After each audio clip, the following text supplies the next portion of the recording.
28 October 29 నిన్న మొన్న UN ఐక్యరాజ్య సమితి వాళ్ళ కౌంటర్ టెర్రరిజం కమిటీ మీటింగ్ భారతదేశంలో జరిగింది. 28వ తారీఖు ముంబైలో జరిగింది. ముఖ్యంగా మీ అందరికి తెలుసు 2008లో 26/11 అటాక్స్, ముంబై టెర్రర్ అటాక్స్ సంబంధించి సింబాలిక్గా తాజ్ హోటల్ దగ్గరలోనే 28th రోజు ఈ కౌంటర్ టెర్రరిజం కమిటీ మీటింగ్ జరిగింది. అక్కడ ఆ టైంలో ఎవరైతే మృతి చెందారో వాళ్ళందరికీ కూడా నివాళులు అర్పించడం జరిగింది. దాంతోపాటు 29వ తారీఖున ఢిల్లీలో జరిగింది.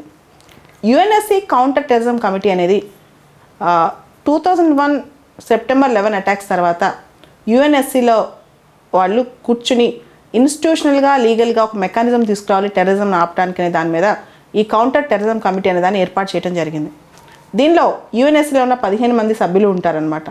టెర్రరిజం సంబంధించిన అంశాలన్నీ దాన్ని ఎలా కౌంటర్ చేయాలనే అంశం మీద రెగ్యులర్గా మీటింగ్స్ పెట్టుకుంటుంటారు. ఈసారి ఢిల్లీలో నిన్న మీటింగ్ కంక్లూడ్ అయిన తర్వాత ఢిల్లీ డిక్లరేషన్ అని కూడా తీసుకొచ్చారనమాట. ఈ ఢిల్లీ డిక్లరేషన్లో కౌంటర్ టెర్రరిజం కమిటీ వాళ్ళు ఏమని డిక్లేర్ చేశారు? ఒకటి, రీసెంట్గా వస్తున్న టెక్నాలజికల్ అడ్వాన్స్మెంట్స్, అంటే టెక్నాలజీలో వస్తున్న కొత్త అడ్వాన్స్మెంట్స్ టెర్రరిస్టులు ఎలా వాడుకుంటున్నారు, వాళ్ళు ఎమర్జింగ్ టెక్నాలజీస్ని వాడుకోకుండా ముఖ్యంగా టెర్రరిస్ట్ అటాక్ చేయకుండా ఏ విధంగా ఆపాలి. ముఖ్యంగా మనకు ఒక కొత్త టర్మ్ వచ్చింది, న్యూ అండ్ ఎమర్జింగ్ టెక్నాలజీస్ అని చెప్పి. దాన్ని ఎలా ఆపాలి, దాన్ని ఎలా కౌంటర్ చేయాలనే దాని మీద ముఖ్యంగా డ్రోన్స్ని అబ్యూజ్ చేయటం, సోషల్ మీడియా ప్లాట్ఫామ్స్ మీకు తెలుసు డార్క్ వెబ్ అని కొత్త రిక్రూట్మెంట్స్ కూడా సోషల్ మీడియా ద్వారా జరుగుతున్నాయి. వాళ్ళకు కూడా రకరకాల సోషల్ మీడియా ప్లాట్ఫామ్స్ కానీ ఇవన్నీ ఉన్నాయన్నమాట. క్రౌడ్ పుల్లింగ్ ఆపటం, టెర్రరిస్ట్ రిక్రూట్మెంట్లు ఆపటం, క్రిప్టో కరెన్సీస్ ద్వారా వాళ్ళ పేమెంట్స్ ఇవన్నీ ఆపటం. సో టెర్రరిస్టులు కొత్త టెక్నాలజీస్, సైబర్ థ్రెట్స్ ఇవన్నీ క్రియేట్ చేయకుండా ఆపటం, దాంతోపాటు వాళ్ళు న్యూ అండ్ ఎమర్జింగ్ టెక్నాలజీస్ని టెర్రరిస్ట్ పర్పస్గా వాడుకోకుండా ఆపటం, ఇవన్నీ కూడా ఢిల్లీ డిక్లరేషన్లో డిస్కస్ చేయడం జరిగిందనమాట. భారతదేశం చాలా కోరుకుంది ఈ కౌంటర్ టెర్రరిజం కమిటీకి సంబంధించిన అంశాల్లో. ముఖ్యంగా జీరో టాలరెన్స్ టు టెర్రరిజం సంబంధించి ఎటువంటి టాలరెన్స్ ఉండకూడదు. ముఖ్యంగా స్టేట్ స్పాన్సర్ చేస్తే అసలు మనం దాన్ని కంప్లీట్గా కంట్రోల్ చేయాలని చెప్పి. తర్వాత ఏ కంట్రీ కూడా టెర్రరిస్టులకి సేఫ్ హ్యావెన్స్గా పనిచేయకూడదు. మీకు తెలుసు రీసెంట్గా 2-3 అంశాలు న్యూస్లోకి వచ్చాయి. షహీద్ మొహమ్మద్ అనే టెర్రరిస్ట్ని ఇంటర్నేషనల్ టెర్రరిస్ట్గా గుర్తించాలని ఇండియా, అమెరికా ఐక్యరాజ్య సమితిని భద్రతా మండలి అడుగుతుంటే పాకిస్తాన్, చైనా వీళ్ళకి నచ్చట్లేదు. ఎందుకంటే పాకిస్తాన్ సపోర్ట్ చేస్తుంది కాబట్టి ముఖ్యంగా చైనా దీన్ని ఆపేస్తుంది అనమాట. దాంతోపాటు మసూద్ అజర్ ఇష్యూ, మక్కీ ఇష్యూ, ఇలాంటి రకరకాల ఇష్యూస్ వస్తున్నాయి. ఎప్పుడైతే ఇంటర్నేషనల్ టెర్రరిస్టులకి కొన్ని దేశాలు సేఫ్ హ్యావెన్స్గా పనిచేస్తున్నాయో, హైడౌట్స్ ఇస్తున్నాయో నిజంగా ఇబ్బంది. దాని తర్వాత దేశాలు టెర్రరిస్టులకి ఫినాన్షియల్ సపోర్ట్ ఇవ్వకూడదని చెప్పి కూడా ఇండియా కోరుకుంటుంది.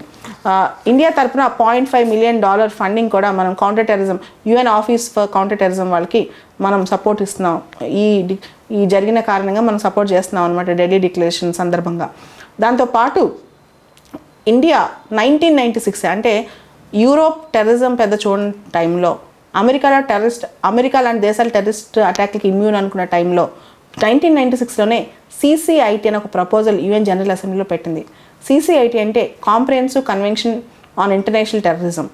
అయితే ఇంతవరకు 26 ఏళ్ళు గడిచిన ఆ CCIT మాత్రం మనకి ఇంప్లిమెంటేషన్లోకి రాలేదు. దానికి కారణం ఏంటంటే అసలు టెర్రరిస్ట్ అనే డెఫినేషన్కే కాన్సెన్సస్ ఆఫ్ ఒపీనియన్ లేదు.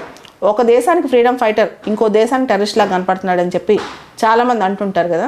అసలు ఎవరు టెర్రరిస్టులు అనే దాని మీద, టెర్రరిస్ట్ హైడౌట్లు అనే దీని మీద చాలా డిఫరెన్సెస్ ఆఫ్ ఒపీనియన్ ఉంది. దాంతోపాటు మిలిటరీ యాక్షన్స్, ఎవరైతే మిలిటరీలో పనిచేస్తూ వాళ్ళు ఒక దేశం తరపున పోరాడుతుంటారో వాళ్ళు ఇంకొకరిని ఊచకోతకు వస్తే దాన్ని టెర్రరిస్ట్ యాక్టివిటీస్ కింద రాకూడదని చెప్పి కొన్ని దేశాలు అభ్యంతరం తెలుపుతున్నాయి.